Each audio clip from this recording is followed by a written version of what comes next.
آج جو آیتیں اب میں نے جو تلاوت کی ہیں، اللہ تعالیٰ فرماتا ہے اور وہ لوگ جو ایمان لائے اللہ پر اور رسولوں پر، اس کے سب رسولوں پر، اور اس کے رسولوں میں کسی میں فرق نہیں کیا ایمان کے معاملے میں، ان میں سے کسی پر ایمان میں فرق نہ کیا۔ دیکھیں، ایمان ہم کو سارے نبیوں پر لانا ہے، ہم کسی ایک بھی نبی کا انکار نہیں کر سکتے۔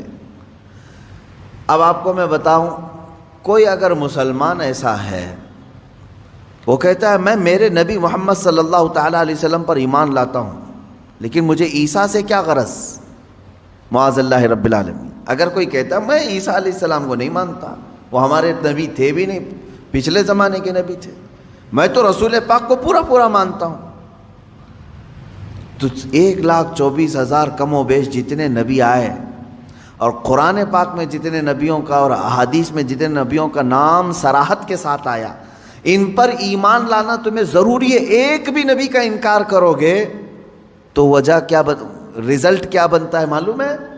اگر تم نے عیسیٰ علیہ السلام کا انکار کیا تو گویا کہ تم نے خود اپنے نبی کا انکار کیا، تم محمد صلی اللہ علیہ وسلم کو نہیں مان رہے، کیونکہ عیسیٰ کون تھے یہ ہمیں بتایا محمد صلی اللہ علیہ وسلم نے۔ ان کی نبوت کا اگر تم نے انکار کیا تو گویا کہ تم نے اپنے رسول کا انکار کیا۔ ہم کسی بھی نبی میں فرق نہیں کرتے، یہ رد میں آئی ہے آیت، یہ آیت جو آئی ہے، پھر سے میں پڑھ رہا ہوں، توجہ۔ اللہ فرما رہا ہے وہ لوگ جو اللہ پر اور اس کے رسولوں پر ایمان لائے اور رسولوں پر ایمان لانے میں کسی میں فرق نہیں کرتے۔ فرق نہیں کرتے مطلب ایسا نہیں کرتے کہ ایک نبی کو مانتے ہیں ایک نبی کو چھوڑتے ہیں، ایسا نہیں کرتے۔ تب رب تعالیٰ فرما رہا ہے ان کو اللہ پورا کا پورا اجر عطا کرے گا، پورا کا پورا اجر عطا کرے گا۔ اس اجر کے مستحق اگر دنیا میں کوئی ہے تو وہ مسلمان ہیں۔ عیسائی بھی نبیوں کو مانتے ہیں، یہودی بھی نبیوں کو مانتے ہیں، اور ہم بھی نبیوں کو مانتے ہیں، لیکن فرق ہے سب میں۔ یہودی جو ہے جتنے نبی آئے ان پر ایمان رکھتے ہیں، ابراہیم علیہ السلام سے لے کر موسیٰ علیہ السلام تک تقریباً نبیوں پر ان کا اتفاق ہے۔ عیسائی جو ہیں کرسچن، یہ بھی تقریباً سب نبیوں کو مانتے ہیں، لیکن دونوں کے ماننے میں فرق ہے۔ یہودی بعض نبیوں کو اس طور پر مانتے ہیں کہ وہ اللہ کے نبی تھے، ہمارے مسیحا تھے، لیکن بعض نبیوں کے بارے میں وہ بہت گمراہی کے عقیدے رکھتے ہیں، جیسے حضرت اسحاق علیہ السلام کے متعلق، بلکہ حضرت ابراہیم علیہ السلام پر ہی انہوں نے زنا کی تہمت لگائی۔ اسحاق علیہ السلام کے متعلق یہ ہے کہ وہ اللہ سے لڑ لیتے تھے، کبھی وہ اللہ کو گراتے تھے، کبھی اللہ ان کو گراتا تھا، معاذ اللہ۔ یہ یہودیوں کا عقیدہ ہے۔ تو نبیوں پر ایمان لانے میں یہ آدھے آدھے ہیں۔ اسی طرح سے عیسیٰ علیہ السلام کو نگلیکٹ کرتے ہیں، بالکل نہیں مانتے۔ کون؟ یہودی۔ عیسائیوں کا بھی حال ان سے کچھ زیادہ اچھا نہیں ہے۔ یہ بنی اسرائیل کے تقریباً نبیوں کو مانتے ہیں، لیکن بعض نبیوں کا یہ بھی انکار کرتے ہیں۔ کیسے؟ یہ تو سب سے بڑے نبی محمد صلی اللہ علیہ وسلم کو ہی نہیں مانتے۔ قرآن کہہ رہا ہے سارے نبیوں پر ایمان جو برابر رکھتا ہے، آدم علیہ السلام سے لے کر حضور پاک صلی اللہ علیہ وسلم تک جتنے نبی آئے، سب پر جو ایمان رکھتا ہے، اولئک سوف یؤتیہم اجورہم، اللہ فرما رہا ہے ان کو پورا کا پورا اجر میں عطا کروں گا۔ اب مجھے بتاؤ، یہودی عیسیٰ علیہ السلام کو نہیں مانتے، عیسائی محمد صلی اللہ علیہ وسلم کو نہیں مانتے، دنیا میں ایک ہی قوم ایسی ہے جو مسلمان، وہ موسیٰ علیہ السلام کو بھی مانتے ہیں، عیسیٰ علیہ السلام کو بھی، اور محمد صلی اللہ علیہ وسلم کو بھی۔ ہمارا کسی بھی نبی کے متعلق کوئی اختلاف ہے؟ ہم نے کبھی کسی نبی کا انکار کیا؟ ہم نے آج تک یہ نہیں کہا کہ موسیٰ علیہ السلام یہودیوں کے نبی ہیں، ہم نے یہ نہیں کہا کہ عیسیٰ علیہ السلام صرف عیسائیوں کے نبی ہیں، بلکہ ہم یہ کہتے ہیں کہ 1,24,000 کم و بیش جتنے نبی آئے وہ سب ہمارے نبی ہیں، سب پر ایمان ہے ہمارا۔ اب اس بات کو سمجھ کر کے چلیں کہ اس میں کبھی بھی فرق نہ کریں۔ یہ رد میں آئی ہے آیت ان لوگوں کے جو یہودی اور عیسائی کرتے ہیں۔ اچھا، اب یہاں پر میں ایک بات اور بھی عرض کروں کہ یہودیوں کی کتابوں میں بھی موجود ہے کہ آخری زمانے میں ایک نبی آئیں گے جن پر نبوت کا خاتمہ ہو جائے گا، ان کی صفات بھی بیان کی گئی ہیں، ان کی تعریف میں ساری چیزیں بیان ہیں، یہودیوں کی کتاب میں بھی ہے۔ عیسائی جن کتابوں کو مقدس مانتے ہیں ان میں بھی ہے کہ ایک نبی آنے والا ہے جس کی تمام بشارتیں اس میں دی گئی ہیں۔ ان دونوں سے آپ پکڑ کر کے پوچھو وہ نبی کہاں ہے، کب آئے گا، وہ نبی کہاں ہے؟ یہودیوں سے بھی ہم پوچھتے ہیں جس نبی کے آنے کی بشارت تمہاری کتابوں میں ہے، آخر وہ کون ہے، کون سا نبی ہے؟ اگر تمہارے اعتبار سے محمد صلی اللہ علیہ وسلم ہے تو پھر ایمان کیوں نہیں لاتے؟ تم اپنی کتاب پر عمل نہیں کر رہے ہو۔ عیسائیوں سے پوچھو جس نبی کے آنے کی بشارت عیسیٰ علیہ السلام دے کر کے گئے اپنی کتابوں میں، وہ کون ہے وہ نبی؟ اگر محمد صلی اللہ علیہ وسلم ہیں تو پھر ان پر ایمان کیوں نہیں لاتے؟ اور اگر نہیں مانتے تم کہ وہ بشارت جن کی دے کر کے گئے تھے وہ محمد صلی اللہ علیہ وسلم نہیں ہے، تو میاں 1400 سال سے زیادہ کا عرصہ، 2000 سال کا عرصہ ہو گیا، وہ نبی اب تک کیوں نہیں آیا؟ یہودیوں سے بھی ہمارا سوال ہے، عیسائیوں سے بھی ہمارا سوال ہے، اس لیے کہ اس سے پہلے اتنا لمبا گیپ کبھی نہیں آیا، 2000 سال ہو گئے۔ یہودی آپ سے بھی ہم پوچھتے ہیں کہ تمہاری کتابوں میں جس نبی کے آنے کی بشارت دی گئی ہے وہ کون ہے نبی؟ اگر محمد صلی اللہ علیہ وسلم ہے تو ایمان کیوں نہیں لاتے؟ اور اگر وہ نہیں ہے تو پھر کون ہے، وہ کب آئے گا؟ اگر عیسائی بھی یہ جواب دیں، ان سے بھی میرا یہی سوال ہے۔ میرے عزیزو، یہاں پر یہ آیت اسی لیے آئی ہے کہ یہ بعض نبیوں کو مانتے ہیں جو ان کی طبیعت میں ہے، اور بعض کا انکار کرتے ہیں جو ان کی طبیعت میں نہیں ہے۔ یہاں سے میں ایک نتیجہ اخذ کر کے آپ سب سے بھی کہنا چاہوں گا، کبھی بھی شریعت کو اپنی طبیعت کے مطابق نہ بناؤ۔ جو تمہیں اچھا لگے وہ شریعت ہے، اور جو کڑوا لگے اس کو تھوک دو۔ اکثر ایسا ہوتا ہے۔ مثال کے طور پر مولانا صاحب جب تک آپ کو بیان کر رہے ہیں آپ کو بہت اچھی لگنے لگی تقریریں ہیں، کیا بولتے ہیں مولانا صاحب، بہت اچھا ہے۔ کس بارے میں بول رہے تھے؟ آپ کو جتنے لوگوں نے دھوکہ دیا ان کے خلاف بول رہے تھے، بہت اچھے مولانا ہیں، دھوکے کے خلاف بولیے آپ، بہت سارے لوگ جو ہے دھوکہ دیتے ہیں۔ پھر ہم نے شرابیوں کے خلاف بولا، بہت اچھا بولتے مولانا، اس لیے کہ شراب بندی ہونی چاہیے، ہمارے معاشرے میں بہت سارے بگڑے، ان کو صحیح کرنا چاہیے۔ مولانا صاحب نے ایک دن انہی کے بارے میں کہہ دیا کہ سود کھاتے ہو آپ، بہت برا مولانا ہے۔ تو گویا کہ تم نے شریعت کو اپنی طبیعت کے مطابق بنانے کی کوشش کی۔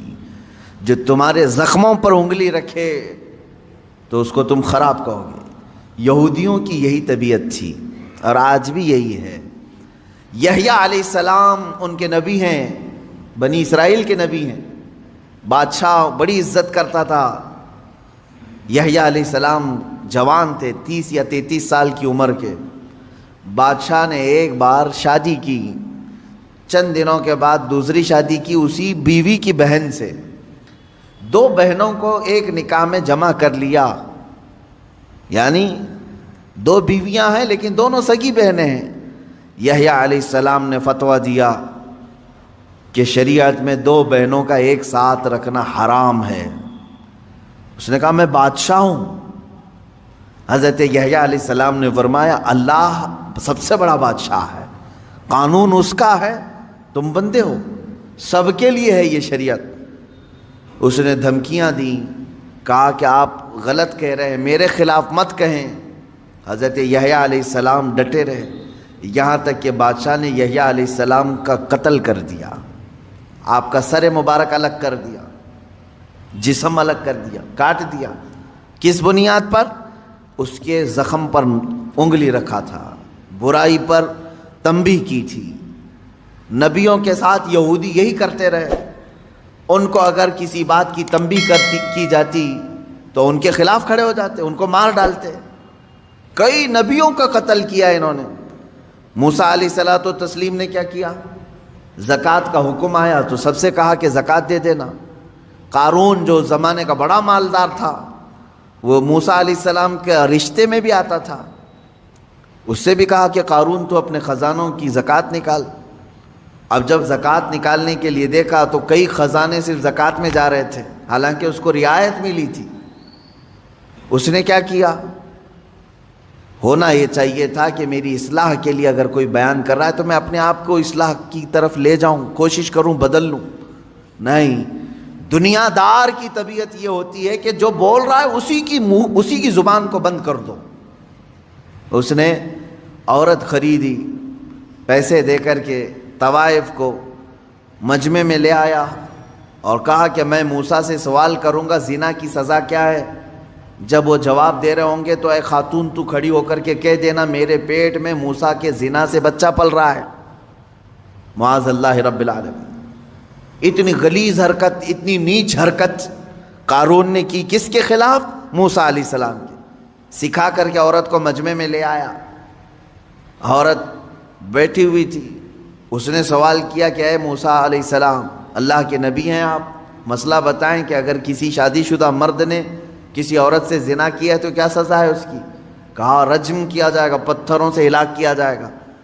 اس نے اشارہ کیا عورت کی طرف، اٹھ تو بتا تیرے ساتھ زنا کس نے کیا ہے؟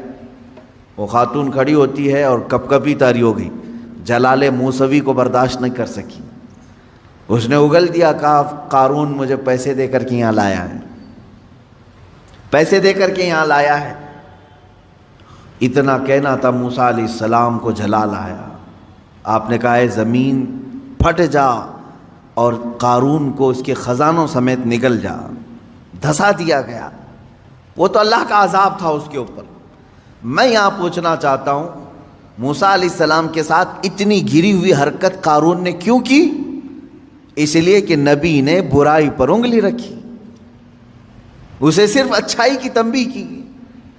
عزیزان گرامی وقار، یہ طبیعت کبھی اپنی نہ بنانا کہ اگر برائیوں کے خلاف کوئی تمہیں بیان کرے یا نصیحت کرے تو اس کے پیچھے مت پڑ جانا، اس کے پیچھے مت پڑ جاؤ. کوشش یہ کرو کہ وہ برائی ہم سے نکل جائے. آپ زندگی میں کبھی ایسا کرتے ہو؟ ڈاکٹر نے علاج کے دوران یہ کہہ دیا کہ پیٹ میں السر ہے تو ڈاکٹر کے پیچھے پڑ جاؤ کہ اس کا پیٹ پھاڑ کر کے رکھوں گا میں، مجھے کہا کیسے اس نے السر ہے؟ نہیں، تمہیں معلوم ہے عقل ہے اتنی. ڈاکٹر میری بیماری کو بول رہا ہے، ہو سکتا ہے اندر.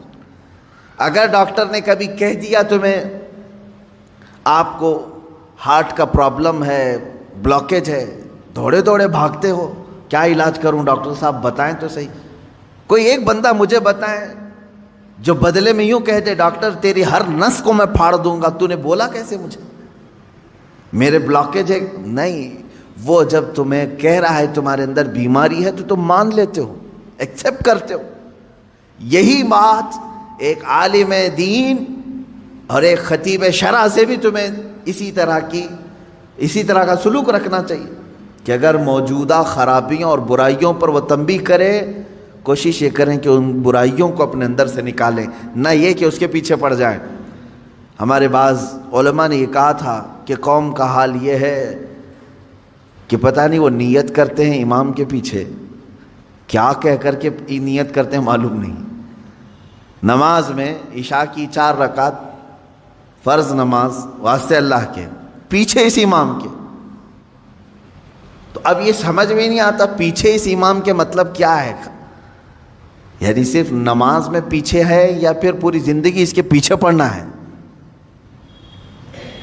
میرے عزیزو، داعیان دین اور داعیان حق کے ساتھ انصاف کا معاملہ ہو.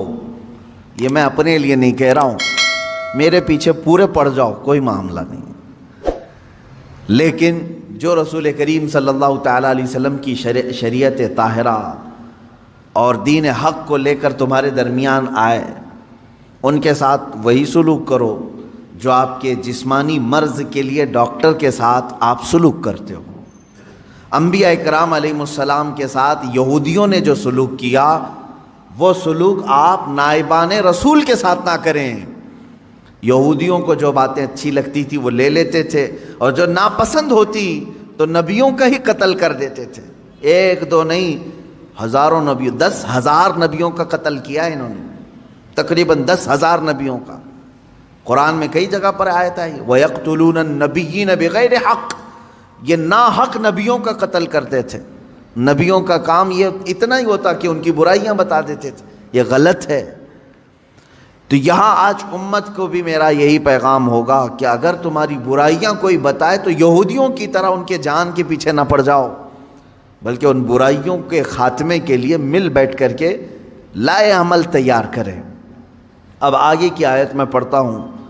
اللہ تعالیٰ فرماتا ہے اے رسول، یہ اہل کتاب آپ سے کہیں گے، آپ سے سوال کرتے ہیں کس چیز کا؟ ان تنزل علیہم کتابا من السماء، کہ آسمان سے ہم پر کوئی کتاب اتار کر کے دکھاؤ. آسمان سے ہم پر کوئی کتاب اتار کر کے دکھاؤ. اللہ تعالیٰ فرما رہا ہے ہاں ایسا ہوا بھی تھا. حضور صلی اللہ تعالیٰ علیہ وسلم کے پاس یہودیوں اور عیسائیوں کی جماعتیں آئی اور کہنے لگے ہمارے سامنے اترنا چاہیے کتاب، آپ پر آ رہی ہے وہی. اچھا وہی کیسے آتی تھی یہ بھی میں بتاؤں. یہ قرآن کی جو آیتیں آتی تھیں کس انداز سے؟ میرے آقا صلی اللہ تعالیٰ علیہ وسلم بیٹھے ہوئے ہیں، اچانک جو صحابہ ہیں، صحابہ اکرام محسوس کرتے تھے حضور صلی اللہ علیہ وسلم ٹھنڈیوں کے زمانے میں پیشانی سے بہت تیز پسینہ بہنے لگ جاتا تھا. سخت ٹھنڈیاں ہی کیوں نہ ہوں، موٹے موٹے پسینے کی بوندیں گرنے لگتی تھیں. صحابہ سمجھتے کہ وہی اتر رہی ہے، قرآن کی آیتیں اتر رہی ہیں میرے آقا صلی اللہ علیہ وسلم پر. شروع میں حضور اکرم صلی اللہ تعالیٰ علیہ وسلم کی حدیث ہیں، بخاری شریف کی شروعات میں کتاب بدء الوحی میں ہے کہ گھنٹیوں جیسی آواز آتی تھی. سلسلۃ الجرس اس کو کہا گیا ہے، جیسے گھنٹی بجتی ہے اس طرح کی آواز آتی اور قرآن کی آیتیں اتر رہی ہوتی تھی. کبھی جبرائیل امین علیہ السلام انسان کی شکل میں آ کر کے بیان کر کے چلے گئے. ایک صحابی حضرت دحیہ کلبی رضی اللہ تعالیٰ، اکثر حضرت جبرائیل امین ان کی شکل میں بارگاہ رسول میں آتے تھے. کبھی ظاہری شکل میں آتے، کبھی کسی کو نظر نہیں آتے اور اتار رہے ہوتے قلب مصطفیٰ صلی اللہ علیہ وسلم پر آیتیں اتاری جا رہی ہوتی تھی. اب یہ وہی اترنے کا انداز معلوم تو ہوتا لیکن اترتا ہوا کوئی دیکھتا نہیں سوائے رسول پاک صلی اللہ علیہ وسلم کے. تو اب یہ یہودی اور عیسائی آئے اور کہے ایک کتاب ایسے اترنا چاہیے، وہ دکھنا چاہیے ہمیں کہ آسمان سے کتاب اتر رہی ہے. تو اللہ تعالیٰ نے فرمایا اے رسول یہ آپ سے سوال کر رہے ہیں کہ آسمان سے کوئی کتاب اتار کر کے دکھائیں. یہی وہ لوگ ہیں جو آپ سے پہلے اس سے بھی بڑا سوال موسیٰ علیہ السلام سے کر چکے ہیں. اس سے بھی بڑا سوال کیے تھے موسیٰ علیہ السلام. کیا کیے تھے؟ وہ پہلے پارے میں بھی آیتیں گزر چکی، یہاں پر بھی ہے فقط سألوا موسیٰ اکبر من ذالک. تو یہ تو موسیٰ علیہ السلام سے اس سے بھی بڑا سوال کر چکے. کیا؟ فقالوا ارنا اللہ جہرتاً. انہوں نے کہا تھا موسیٰ علیہ السلام سے، یہ یہودیوں نے، اچھا آپ اللہ اللہ کہہ رہے ہیں بہت، ہم اللہ کو سامنے دیکھنا چاہتے ہیں، دیکھ کر کے ایمان لائیں گے. لن نؤمن حتی نری اللہ جہرتاً، قرآن میں ہے. وہ ضد کر کے بیٹھے ہم اس وقت تک ایمان نہیں لائیں گے جب تک اللہ ہم کو دکھے گا نہیں. میرے عزیزو یہ بڑا سوال موسیٰ علیہ السلام سے کیا تھا انہوں نے، موسیٰ علیہ السلام سے. تو ہوا کیا ان کے ساتھ؟ اللہ فرماتا فَأَخَذَتْهُمُ الصَّاعِقَةُ بِظُلْمِهِمْ. اس طرح کا سوال کرنے پر اچانک ایک بجلی چمکی اور اللہ تبارک و تعالیٰ نے ان پر آسمان کو نیچے کر دیا، اتنا کہ اب گرے گا تب گرے گا. خوف کے مارے وہ پورے دہل گئے. سوال کیا کیا تھا؟ ہم ایمان نہیں لائیں گے جب تک اللہ ہم کو سامنے نہیں دکھے گا. تو اللہ تعالیٰ نے بجلیاں بھیجی، کڑک بھیجی، بہت خطرناک قسم کی کڑک، بجلی کی چمک، اور آسمان نیچے پھٹ کر کے آ گیا، سروں پر آ گیا. اللہ نے روک لیا. اب پھر وہ ایسی ضدی قوم تھی، ان کو اوپر سے آسمان یہاں لا کر کے کھڑا کیا گیا. اب بولو ایمان لاتے ہو یا کیا ہے؟ تو قرآن کی آیت ہے لن نؤمن حتی نری اللہ جہرۃ فأخذتکم الصاعقۃ بظلمہم. تو ان کے بجلی نے کڑک لیا، یہ کڑک آ کر کے انہیں گھیر لی. تو پھر کہنے لگے نہیں ہم ایمان لاتے ہیں موسیٰ کے رب پر، ہے اللہ کوئی ہے، اب ضرورت نہیں ہے دیکھنے کی۔ اب یہاں سے سنیے میرے عزیزوں، نبیوں سے ایسا سوال کیا گیا ہے تو اللہ تبارک و تعالیٰ نے بیان فرمایا۔ مجھے حیرت ہوتی ہے، موسیٰ علیہ السلام کی قوم نے ان سے کہا تھا ہم ایمان نہیں لائیں گے اس وقت تک، توجہ ہے نا، ہم ایمان نہیں لائیں گے اس وقت تک جب تک کہ اللہ کو آنکھوں سے دیکھ نہیں لیں گے۔ موسیٰ علیہ السلام ولی تھے یا نبی تھے؟ نبی تھے، سب کو معلوم ہے۔ نبی کا درجہ بڑا ہے یا ولی کا درجہ؟ نبی کا۔ نبی کو معجزہ بھی ملا ہے، طاقت بھی ملی ہے، اور ان کی شان محبوبی بھی ہے، اللہ ان کی باتوں کو رد نہیں کرتا۔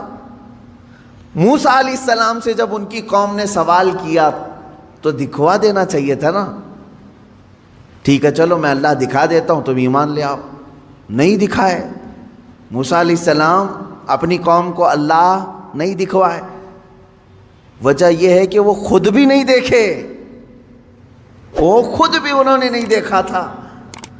اب میں آپ سے یہ کہنا چاہتا ہوں، اتنے سالوں گزر جانے کے بعد للو پچھو پیر صاحب آئے اور وہ مریدوں سے کہتے ہیں ہم اس وقت تک تمہیں بیعت میں نہیں شامل کریں گے جب تک اللہ تمہیں دکھا نہیں دیں گے۔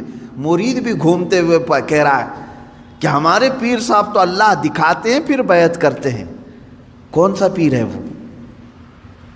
وہ جو اتوار کے بعد آتا ہے یا منگل سے پہلے آتا ہے، یا پھر مرشد جسے کہا جاتا ہے ہدایت دینے والا؟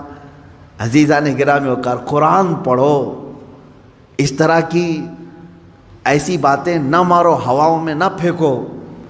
وہ مریدین بھی ویسی ہیں، پیر بھی ویسا ہی ہے، اس نے کیا دکھایا، انہوں نے کیا دیکھا، پتہ ہی نہیں ان کو۔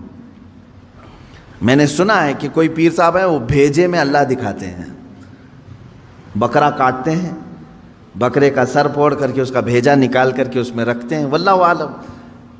یہ بھیجے کا تصور کہاں سے آیا یہ بھی نہیں معلوم کہ میاں جب دکھانا ہی ہے تو بھیجے میں ہی کیوں، انڈے میں کیوں نہیں دکھتا، گردے کلیجے میں کیوں نہیں دکھواتے؟ میرے خیال سے ایسا ہو سکتا ہے کہ پیر صاحب کو بھیجا پسند ہوگا، جتنے مرید دیکھیں گے اتنے بھیجے آئیں گے۔ کیا تماشا ہے، دین کو تماشا بنا کر رکھا ہے۔ اے غیور مسلمانوں، اپنی عقل کا استعمال کرو۔ یا قرآن تو یہ کہہ رہا ہے کہ موسیٰ علیہ السلام سے ان کی قوم نے کہا تھا، ایک جگہ نہیں، یہ آیت 2 جگہ آئی ہے، 2 جگہ پڑھ کر کے دیکھ لو۔ ان کی قوم نے کہا تھا ہم جب تک اللہ کو نہیں دیکھ لیں گے جب تک آپ پر ایمان نہیں لے آئیں گے۔ موسیٰ علیہ السلام نبی ہو کر کے اپنی قوم کو نہیں دکھائے، نہیں، اللہ دیکھنے والی چیز ہے ہی نہیں۔ قرآن کہتا ہے لا تدرکہ الابصار وہو یدرک الابصار، کوئی آنکھ نہیں ہے جو اس کو گھیر میں لے لے۔ اگر کسی آنکھ میں آ گیا تو وہ خدا نہیں، خدا وہ ہے جو کسی کے آنکھ میں سما نہیں سکتا۔ ہاں وہ اللہ رب العزت ہے جو ساری نگاہوں پر حاوی ہے، پوری دنیا کو وہ دیکھ رہا ہے، لیکن اسے دیکھنے والی آنکھ نہیں۔ رسول کریم صلی اللہ تعالیٰ علیہ وسلم اس سے مستثنا ہیں۔ صرف اللہ رب العزت نے میرے نبی صلی اللہ تعالیٰ علیہ وسلم کو اپنا دیدار کرایا، یہ ایکسیپشن ہے، یہ ایکسیپشن ہے۔ وہ زندگی میں ایک مرتبہ حضور اکرم صلی اللہ علیہ وسلم کے ساتھ ہوا بیداری کے عالم میں، لیکن یہاں پر بھی ہم یہی کہیں گے میرے عزیزو، جس وقت اللہ تعالیٰ کو اپنا دیدار کرانا تھا اپنے نبی کو، اس رات خصوصی طاقت ان کی آنکھوں میں ڈالی تب دیدار کرایا ہے، خصوصی طاقت و قوت دی تب دیدار کرایا۔ ورنہ تو بہت سارے صحابہ بھی اختلاف کرتے ہیں اس بات پر، صحابہ کی 2 جماعتیں، بعض صحابہ کا تو یہ کہنا ہے کہ نہیں، رسول کریم صلی اللہ تعالیٰ علیہ وسلم نے اپنی آنکھوں سے نہیں دیکھا، دل کی آنکھوں سے دیکھا، یہ ماتھے کی آنکھوں سے نہیں دیکھا، اس لیے کہ قرآن کہتا ہے کوئی آنکھوں سے دیکھ ہی نہیں سکتی۔ اس میں حضرت عائشہ صدیقہ بھی ہیں، حضرت عائشہ صدیقہ بھی فرماتی ہیں، لیکن حضرت انس رضی اللہ تعالیٰ عنہ جو صحابی رسول ہیں انہی کے مسلک پر ہم بھی ہیں۔ سب صحابہ اپنی جگہ پر حق پر ہیں، ہم ان کے مخالفین میں سے نہیں ہیں، لیکن انہوں نے اپنا اجتہاد کیا۔ حضرت عائشہ صدیقہ نے کہا کہ نہیں، قرآن کے حساب سے تو ممکن نہیں لگتا کہ کوئی دیکھ سکے، حتیٰ کہ حضور صلی اللہ علیہ وسلم بھی. لیکن حضرت انس نے فرمایا کہ میں نے خود رسول پاک صلی اللہ علیہ وسلم سے سنا ہے، اللہ کے نبی صلی اللہ علیہ وسلم نے فرمایا میں نے اپنی ان آنکھوں سے اللہ کا دیدار کیا ہے. تو ایک صحابی کی روایت یہ بھی ہے. تو یہاں سنی ہوئی بات ہے حضور سے، اس لیے ہم اس کو زیادہ قبول کرتے ہیں. اور وہاں حضرت عائشہ کا اپنا اجتہاد ہے، حضور سے نہیں سنا انہوں نے. قرآن کو پڑھ کر کے وہ کہتی ہیں قرآن کے حساب سے تو نہیں لگتا کہ آنکھوں سے دیکھا جا سکتا ہے. حضور جو معراج میں گئے تھے اس وقت تو حضرت عائشہ کی شادی بھی نہیں ہوئی تھی. حضور صلی اللہ تعالیٰ علیہ وسلم جب معراج میں گئے تھے، حضرت عائشہ رضی اللہ تعالیٰ عنہا اس وقت تھی ہی نہیں. تو یہ تو روایات جو اس وقت موجود تھے ان کی لی جائے گی. بہرحال میں یہاں بات یہ کر رہا تھا کہ قرآن میں اللہ تعالیٰ نے فرمایا کہ موسیٰ علیہ السلام سے تو اس سے بڑا سوال کر چکے. اے نبی آپ سے یہ پوچھ رہے ہیں کہ ہمیں آسمان سے کوئی کتاب اتار کر کے دکھاؤ، سامنے سامنے دکھے گی تو ہم ایمان لائیں گے. تو اللہ نے فرمایا اس سے بڑا سوال یہ موسیٰ علیہ السلام سے کر چکے کہ ہمیں اللہ دکھاؤ تب ایمان لائیں گے. ان لوگوں کا ایک ہی علاج ہے، ان کے دل کے اطمینان کے لیے کوئی چیز نہیں کی جائے گی. ان کے لیے یہ روز ایک ایک چیزوں کا مطالبہ کریں گے. اب مثال کے طور پر اگر ہم یہ کہیں کرامت حق ہے، مانتے ہیں کہ نہیں؟ کرامت حق ہے، میں بیان کر رہا ہوں تو میرے ہی پیچھے پڑ گئے ابھی کر کے دکھا دو، ابھی کر کے دکھا دو. اچھا کیا کر کے دکھائیں؟ تو کہیں گے مٹی میں سے تم سونا نکال کے دکھا دو.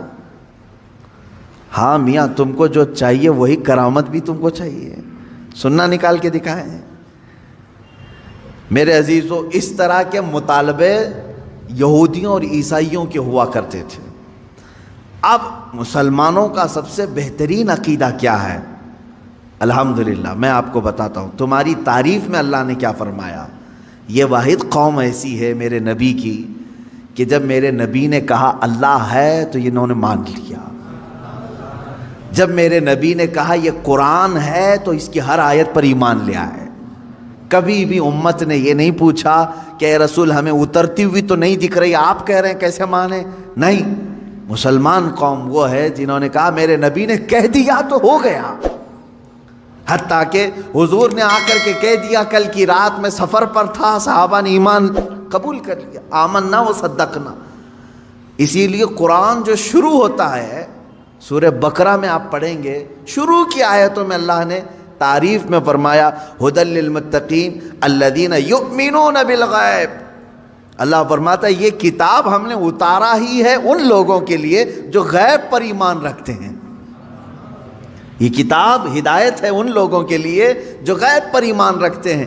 آج تک مجھے بتاؤ برسوں سے آپ نماز پڑھنے کے لیے آ رہے ہیں، مسجد میں آ رہے ہیں، کبھی آپ نے امام صاحب سے جا کر کے پکڑ کے پوچھا کہ امام صاحب آپ اللہ اکبر کہہ کر کے جھکاتے ہیں سجدے میں، کبھی یہ تو بتاؤ ہے کہاں اللہ؟